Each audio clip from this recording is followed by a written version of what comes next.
What's going on, guys? Slocum3easy here. About to do an FM Synth tutorial in Soundation Studio. Alright, so load up a new song and then load in your FM Synth. So first change your preset up here in the top right to clear, because this will just start us out with a bass sine wave. And I'm going to go over some basic things real quick just to get it out of the way. So first we have our out levels for the operators. And these 1 through 6 here are our operators. They can either be modulators or carriers. Carriers are what you hear, and modulators modulate the carriers. So right now, I'm just going to play with the out level real quick.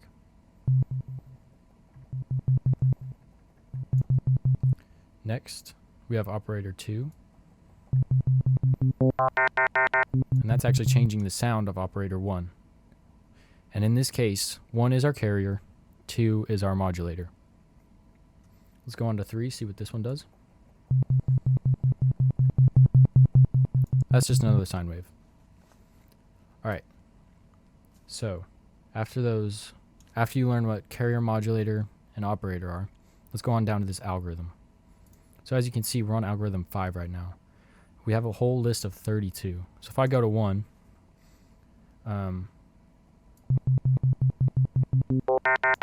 operator 1 is still our carrier.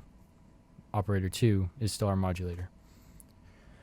And if you want to check out those algorithms, those will be right here on the how-to.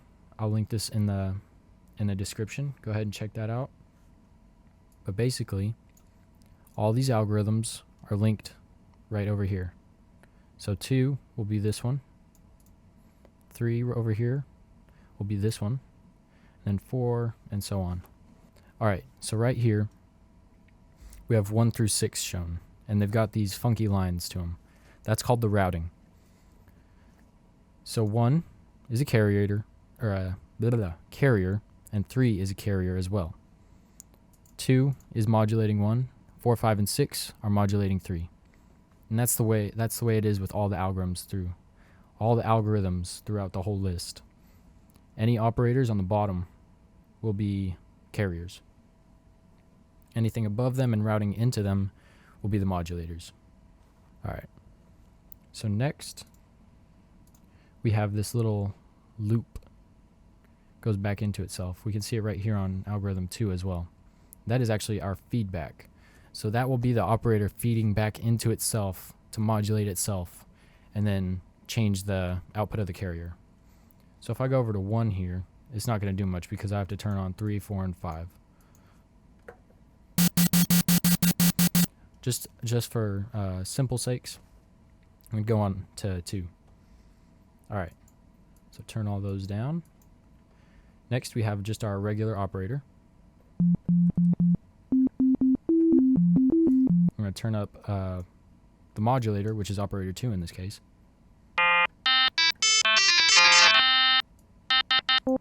Hear how it changes it. Next I'm going to turn the feedback up.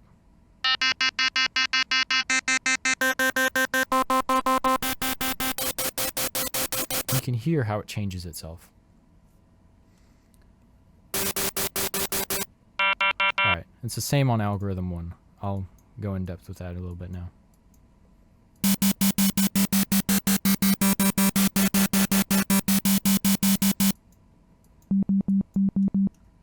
So now you understand the feedback knob. Moving on to K-Sync, what this button actually does, and I'll cover up those algorithms, is starts all operators on the same phase. So I don't think you'll hear this much, but if you want a consistent sound, just turn it on. And in this case, 1 will be on. Alright, so next onto our pitch envelopes, we see these little letters and numbers down underneath. So all these R1s, L1s, L2s are all connected to each other. So basically what happens is this signal starts at R1, it goes through L1, then it goes to R2 to L2. And what that does is R1 is the speed at which L1 is reached. R2 is then the speed at which L2 is reached. And so on like that. So with our pitch envelopes here, I'll play with them to show you what they do.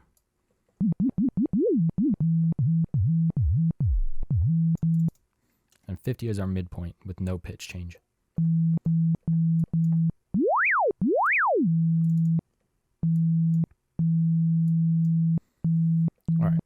L2. Pretty much the same as L1.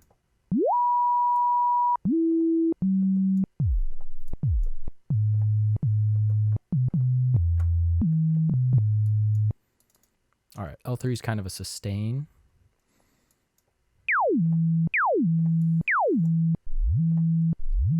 And L4 kind of acts like L1 and L2, but without the going back down.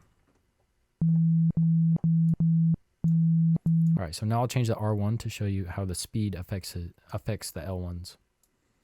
So I'll turn that up.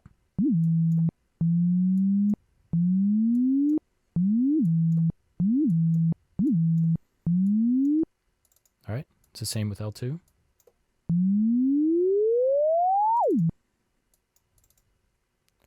And I'm just double clicking these to put them back on their original setting. So you see me like have L2 at 15, double click, puts it back at the normal thing.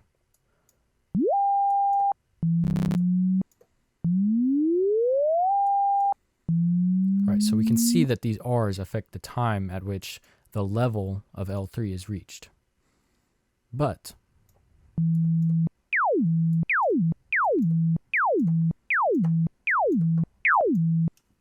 R4 doesn't affect it.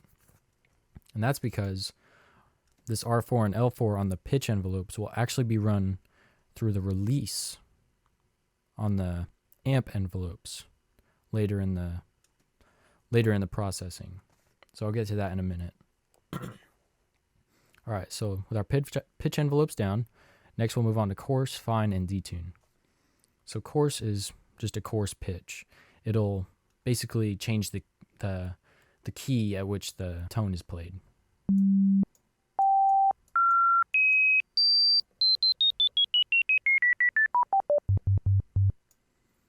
All right, so I can play a G and then A. And that's basically an octave up.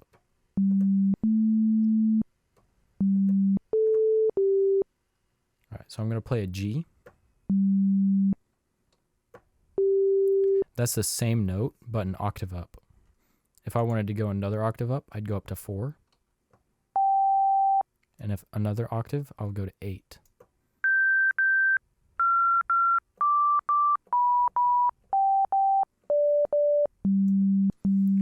All right. And that's what an octave does. It doubles itself in frequency. All right. So next, we have our fixed. And what this does is actually stick your tone to the same tone that you decide no matter what. So I can play a G or a C. It's the same tone. I'll bring it up one more so you can hear it.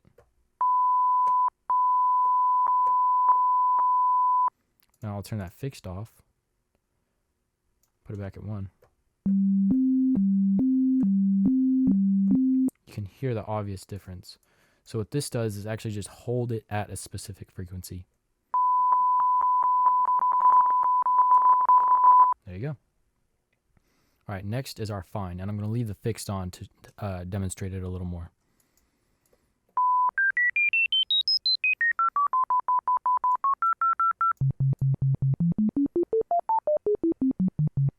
All right, so still, we're changing the fine tuning of it, but it's still, since it's fixed, it's still on the same tone.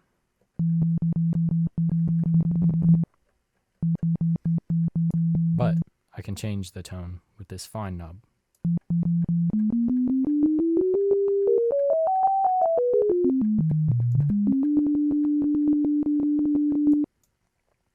All right, and then there's this detune knob. This will go up about to 7 and -7. This is very fine tuning, so you may not be able to hear it.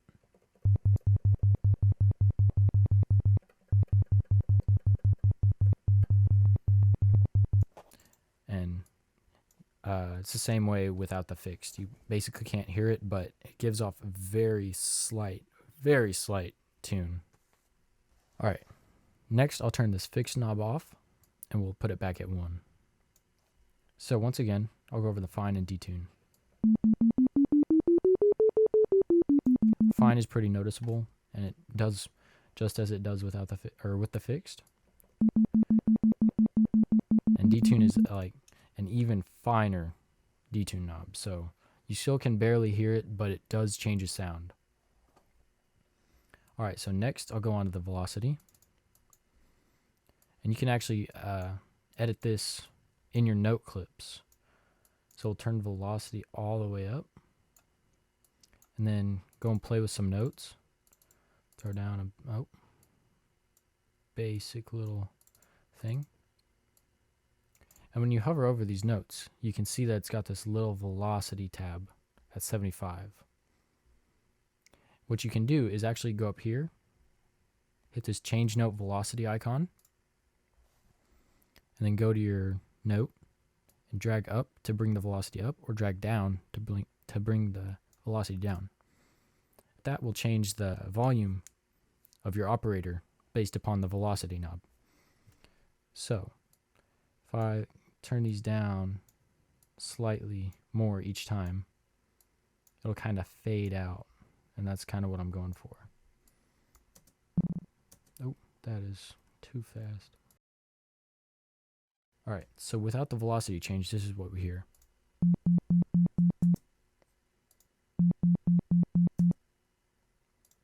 With the velocity change, I'll show you in a second. This is what we'll hear.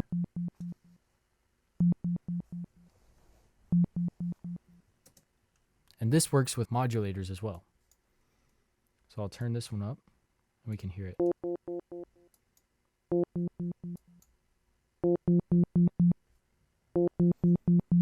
Now this one isn't playing because we can see that the velocity is at 0. So it'll have to be at 1 or above for the note to actually play.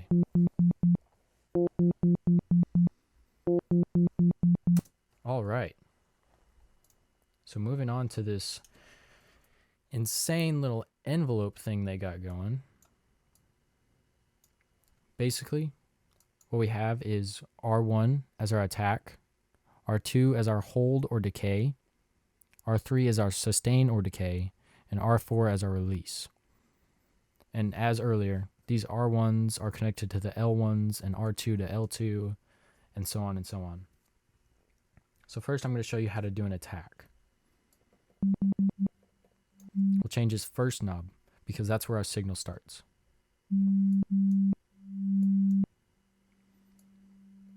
And once more, this R1 is the time it takes to reach the L1.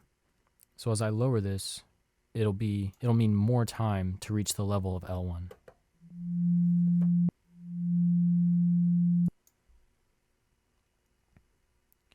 Next on to the R2 and L2s.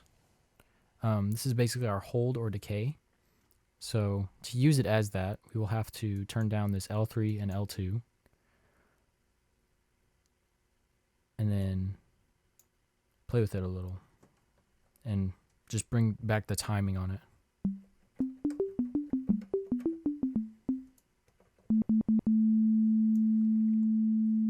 As you can hear, it's a very long decay. That's why I also claim it as a hold.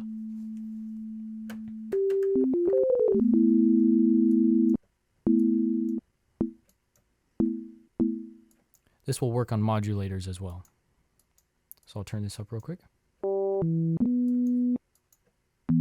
Do our attack.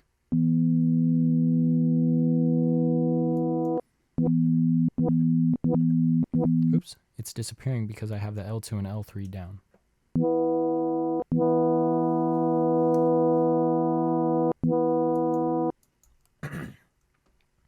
Alright, same with the R2.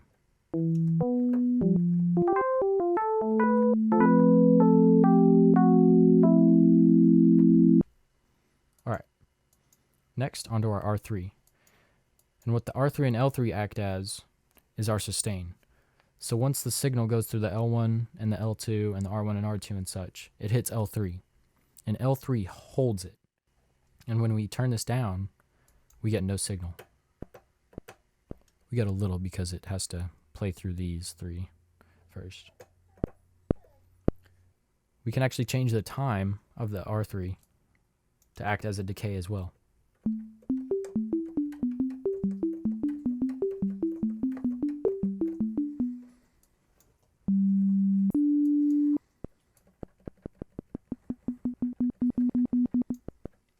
If we turn that back up and turn down the L2,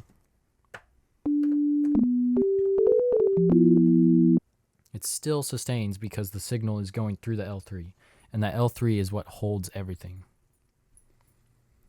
All right. So next on to the L4 and R4. So as before, R is the time it takes to reach the level of L. What L is our release. So when we let go of our note, L4 is hit, and basically it goes through the time of R4 to reach the level of L4. And if L4 is above anything but 0, if it's even at 1, it will sustain forever. Oh, you can barely hear it. There you go. See, I've let go of the note.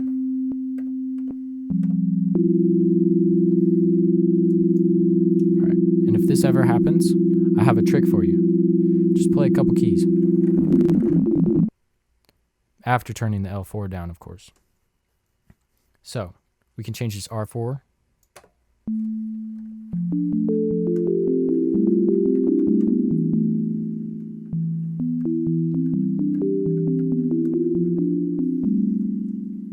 Boom, we have our release time.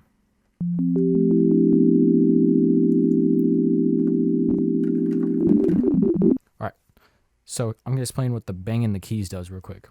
So basically, Soundation can only remember so much MIDI information, as all DAW software can, I believe. But basically, when you bang your keys around, it's telling the computer to remember more and more and more and forget what it had previously played. So I can play these, turn it down, and boom, it forgot what it had played earlier. So that's how that works. All right, so that's everything on this first screen.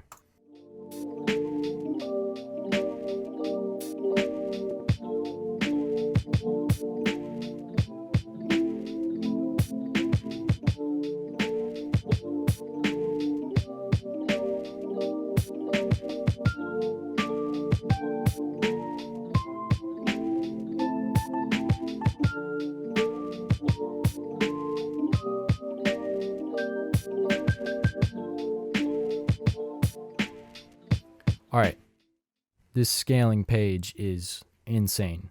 So basically what the scaling page does is allow you to create one end of your keyboard loud and the other end low. Or you can make the middle low and the ends loud. We do that with these curves right here. So I'll put them up on the screen.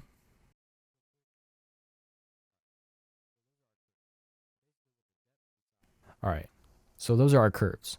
Basically what the depth decides is how much those curves actually affect the volume of the operator. And then our break decides the center point for all of that. So I'm going to turn these depths up. Blup, blup. I'm going to show y'all, I think it's octave 5. Oh.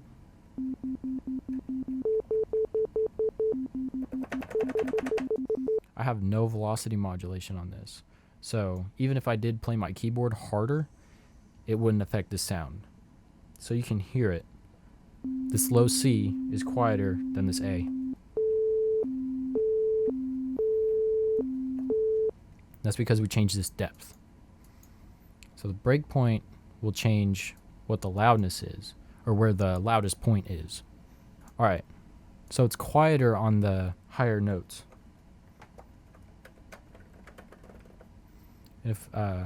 So basically I'll play this A here, or this C.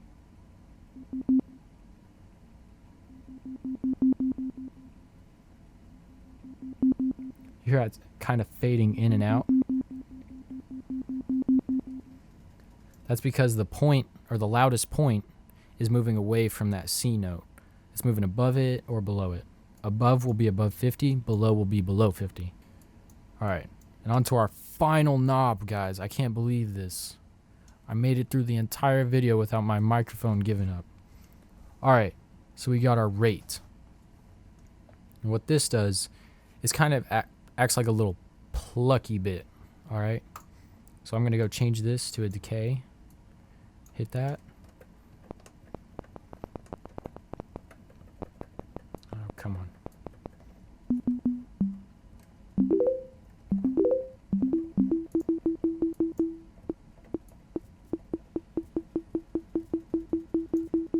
Alright, so I'm not changing this envelope at all, but you can hear as I turn this rate up, it kind of holds it back a little more, just pulls it, you know?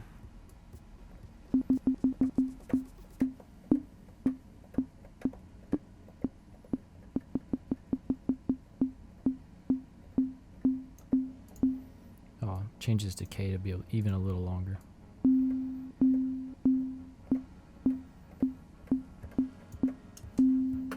Alright, there we go. If y'all have any further questions, make sure to leave a comment down in the comment section. I'm just so proud of myself for actually finishing this today because it's been so long and I'm very sorry. But it's done now and hopefully you understand how to use the FM synth a little better. As always, I am Slocum3Z. Leave a question or comment and I'll get back to you as soon as possible. Thanks for listening.